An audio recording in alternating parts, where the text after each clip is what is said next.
안녕하십니까. 행복한 월요일입니다. 지난 주일 잘 보내셨죠? 많은 은혜 받으셨나요? 힘을 좀 얻으셨죠? 그 힘과 그 은혜 가지고 또 오늘부터 세상에 나가서 한 주간 동안 힘있게 승리하며 살아갈 수 있기를 주의 이름으로 축복합니다. 오늘은 창세기 7장의 말씀을 통해서 순종하면 반드시 축복으로 돌아옵니다 라는 주제를 가지고 함께 은혜를 나누도록 하겠습니다. 하나님께서 노아에게 방주를 지으라고 명령하셨죠. 그것도 120여 년 동안 노아의 8 식구가 달려들어서 방주를 짓는 이 어마어마한 사역을 하나님께서 맡겨주셨어요. 방주를 짓는 동안 이 노아는 무슨 생각을 했을까요? 아마 쉽지만은 않았을 것 같습니다. 왜냐하면 일도 고되고 아무런 징조도 없는데 묵묵히 그것도 120년 동안이나 큰 배를 지어야 되는 그런 사명은 틀림없이 쉽지만은 않았을 것 같아요. 가족들의 불평도 때로는 터져 나올 수도 있겠죠. 그럼에도 불구하고 묵묵하게 순종했던 이 노아의 묵직한 신앙을 보면서 참 감동을 받습니다. 우리는 순종하면서 가끔 착각하는 것이 하나 있어요. 내가 순종하면 하나님이 좋을 것이라고 생각을 해요. 내 순종을 통해서 하나님의 나라가 세워지고 내 순종을 통해서 하나님이 좋아하시는 뭔가가 있을 거라고 생각해요. 그런데 가만히 살펴보면요. 순종하면 결국 하나님도 좋으시겠지만 내가 제일 좋습니다. 왜냐하면 그 순종을 통해서 하나님은 내게 복을 주시기 때문에 그렇습니다. 하나님께서 노아를 통해서 방주를 명령하셨을 때는 하나님을 위해서 뭔가 만드시라고 하는 건 줄 우리는 자꾸 착각을 해요. 그런데 아니에요. 하나님께서 방주를 만들라고 하신 것은 노아를 위해서였습니다. 6장 21절에 보면 하나님께서 노아에게 말씀하시기를 너는 너를 위하여 방주를 지으라고 말씀하시거든요. 너를 위하여 방주를 지으라. 방주를 지어서 하나님께서는 노아의 가정을 살리시기를 원하셨어요.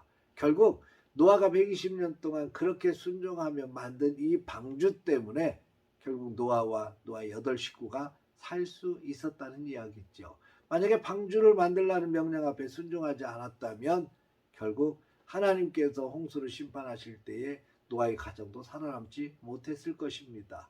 여러분 상상해 보십시오. 하나님께서 방주가 다 완성된 후에 또 명령하시죠. 정결한 짐승과 부정한 짐승들을 전부 다 각 종류대로 정결한 짐승은 7쌍씩 또 부정한 짐승은 2쌍씩 전부 방주에 드리라고 말합니다. 새들도 마찬가지고 전부 다 드렸을 때 하나님께서 방주의 문을 닫으셨습니다. 노아 8 식구가 그 안에 들어갔죠. 그리고 나서 비가 쏟아지는데 40주 40야를 쏟아 부었다 그랬어요. 얼마나 많은 비가 쏟아지는지 하늘이 열렸고 땅이 터졌다 그랬어요. 콸콸콸콸 쏟아내리고 엄청난 양이 부어 내려졌다는 거겠죠. 여러분 요즘 시간당 100mm만 쏟아져도 금방 난리가 나지 않습니까? 물난리가 나고 잠기게 되고 아우성 치고 삽시간에 아수라장이 돼버리고 말잖아요. 도대체 얼마나 많은 비가 내렸을까? 40일 동안 내린 비로 인해서 산들이 다 잠길 정도로 내렸다고 성경은 말씀합니다. 수백 미리, 수천 미리씩 내렸다는 얘기죠. 삽시간에 물난리가 됐을 테고 거기서 살겠다고 아우성거리는 백성들의 그 신음소리가 들리는 듯합니다. 여러분 그 가운데서 이 노아는 방주에 들어갔고 이 방주를 통해서 살아남을 수 있었습니다.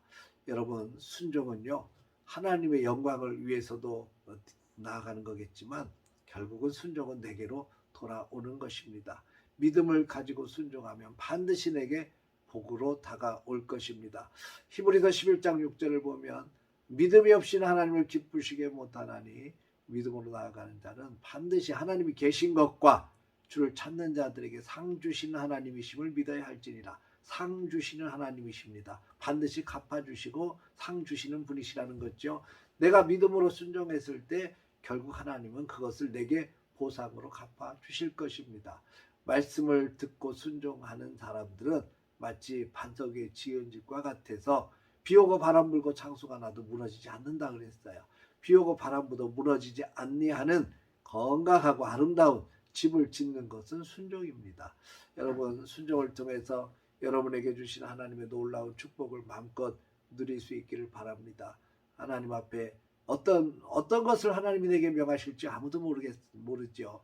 그것은 스스로만 알 겁니다. 그런데 하나님께서 내게 마음의 감동을 주시고 또 어떤 것들을 명하실 때에는 기쁜 마음으로 순종하십시오. 왜냐하면 그것이 나의 생명줄이 될 수 있기 때문에 그렇습니다. 내가 믿음으로 순종했더니 하나님께서 이렇게 갚아주시는구나. 믿음으로 순종했더니 하나님이 이렇게 복을 주시는구나. 분명히 깨닫게 되리라고 믿습니다.